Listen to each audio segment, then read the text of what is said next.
Segue falando então sobre dívidas, porque começo de ano é momento de pagar muitas contas, né? Muita gente endividado. E para entender um pouquinho melhor algumas dicas, a gente conversa agora com Cássio Moreira, que é doutor em economia. Muito bem-vindo ao nosso programa, muito boa tarde.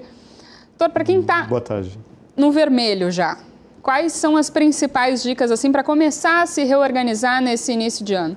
Bom, a primeira coisa é achar alguns gastos que são desnecessários, né? A gente pode dividir basicamente duas coisas, gosto e preciso.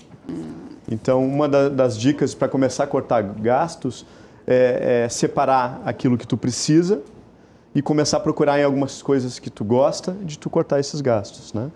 Sabe que as pessoas, elas acabam sendo influenciadas por duas coisas na sua independência financeira. Uma é a questão da situação do país, questão macroeconômica, de emprego, renda, e a outra é a sua educação financeira. As pessoas muitas vezes acabam não sabendo administrar o seu dinheiro e aí acabam entrando em dívidas e, por consequência, ficando inadimplente em alguma delas, né? Pois é, de repente a pessoa fez um investimento, comprou um apartamento, comprou um carro em várias prestações, mas perdeu o emprego, por exemplo. Como é que ela pode fazer para se reestabelecer? Como é que ficam essas dívidas? Dá para empurrar com a barriga, digamos assim, ou não? Sempre dá preferência para comprar as coisas à vista, né?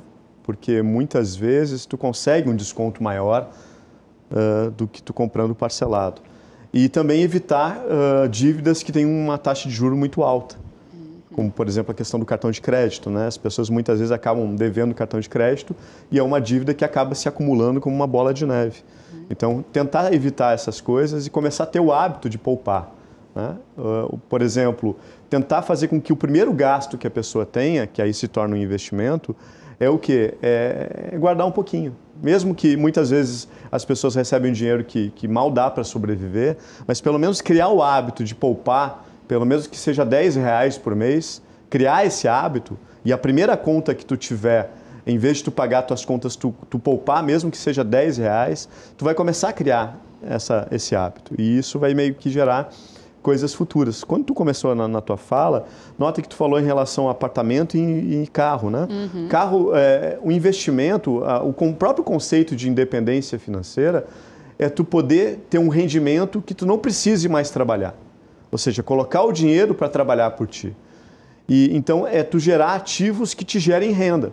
E um carro, por exemplo, embora muitas vezes é necessário e nos traz uma locomoção mais confortável, mais rápida, ele não é um investimento, porque quando tu compra um carro, ele já se deprecia quando tu já sai da loja.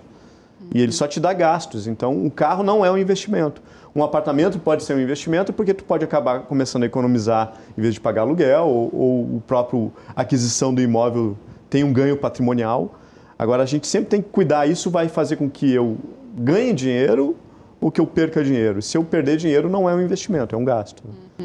Dentro de casa, pensando mais na dona de casa, assim, o que dá para economizar? Por exemplo, na lista do supermercado, é bom já ir com a lista certinha para não comprar nada fora dela?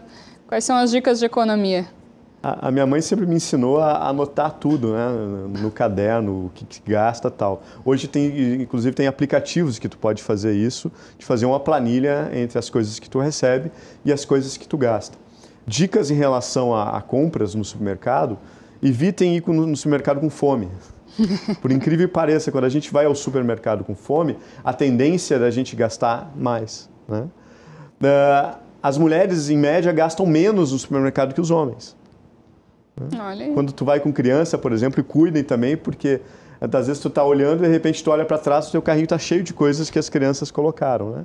E uma outra dica também é que geralmente os produtos mais baratos estão embaixo da gôndola do supermercado.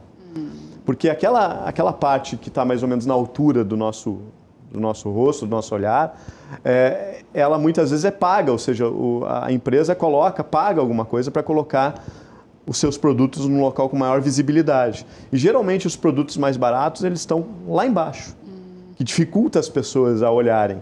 Então, quando tu começa a olhar isso e olhar muitas vezes o produto lá embaixo, é um produto similar, e se for um produto do teu gosto, com uma qualidade que tu acha parecido, muitas vezes tu vai encontrar produtos mais baratos embaixo da gôndola. Essa é uma outra dica simples que acaba muitas vezes fazendo com que, né? E tu ir ao supermercado já meio que sabendo o que tu vai comprar, facilita.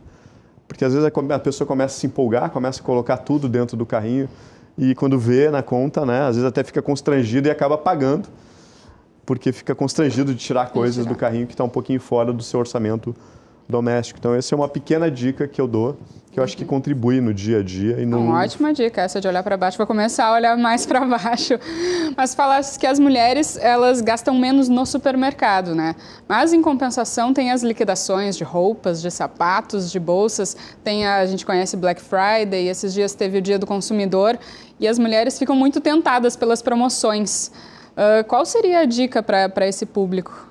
Bom, a dica tanto para as mulheres quanto para os homens é que muitas vezes a gente compra as coisas no impulso. Uma coisa que eu costumo fazer muitas vezes é o quê? Eu vi uma coisa que eu gostei e espero passar um dia. Vou para casa e aí se realmente eu quero, no outro dia eu vou lá e compro. Então isso é uma coisa que às vezes ajuda a evitar com que a gente compre as coisas no impulso. Porque as promoções, a liquidação, ela justamente é criada para mexer com a tua emoção, né? Se tu vê aquilo que parece que é a oportunidade da tua vida, se tu não comprar agora, tu vai perder aquilo para sempre. E lembre-se que sempre vai existir promoções, sempre os produtos vão ser colocados à venda com alguns descontos, né? Tem que cuidar também que existem algumas promoções que algumas lojas acabam colocando o preço um pouquinho para cima e depois baixam. O desconto não é tão aparente assim, né? Muitas vezes tu pesquisar, né, é uma coisa que eu faço muito. Às vezes eu vou comprar um produto, acho ele num local e pesquiso ele na internet para ver se o preço está mais barato ou não. Pois é, porque muitas vezes na internet é mais barato, né? Porque na internet, muitas vezes a loja virtual, ela não tem custos que a loja tem, né? Se tu tem uma necessidade de sair da loja já com o objeto da tua compra, é muito mais prático tu comprar no estabelecimento. Agora, se tu vai comprar pela internet, geralmente sempre vai comprar mais barato. Por quê? Porque a loja virtual não tem custos, né, como a loja física tem. Então, a tendência é ter. Então, tu pode fazer essa pesquisa. Hoje, tu pega um smartphone, tu olha, pesquisa lá o produto, olha e tu pelo menos tem noção se aquele produto que está na oferta, está na liquidação, ele realmente está mais barato, porque às vezes no site tu vai comprar mais barato. Bom, e tu falaste antes para economizar, tentar pelo menos guardar R$10 que seja por mês, né? Para quem já conseguiu juntar um pouquinho de dinheiro, o que tem que fazer? Qual é a estratégia para conseguir guardar mais, juntar mais? É colocar na poupança? Hoje a taxa da poupança é muito baixa. Qual é a dica? Bom, basicamente tem dois tipos de investimento que envolvem riscos diferentes, né?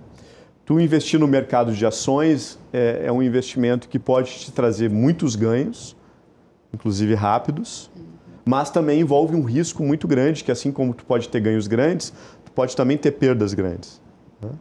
Então, geralmente eu aconselho as pessoas a investir em ações aquele dinheiro que tu não precisa. E tu tem tempo um pouco para daqui a pouco ter um assessoramento, etc., e fazer um investimento no longo prazo e não ficar olhando, porque se tu ficar olhando as tuas ações no dia a dia, tu vai te assustar, porque é um mercado bastante volátil.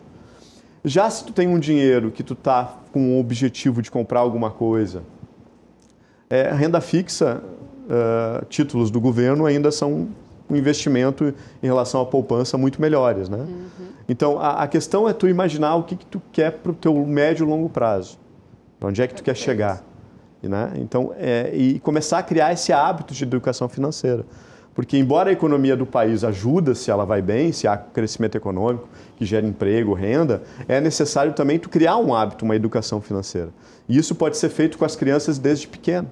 Elas aprenderem a administrar a sua mesada para fazer com que a mesada, por exemplo, renda o mês todo, né? Isso tu cria esse hábito. Perfeito. Muito obrigada, então, pela sua participação. Eu que agradeço ao telespectador e ao convite da emissora e esse belíssimo estúdio aqui.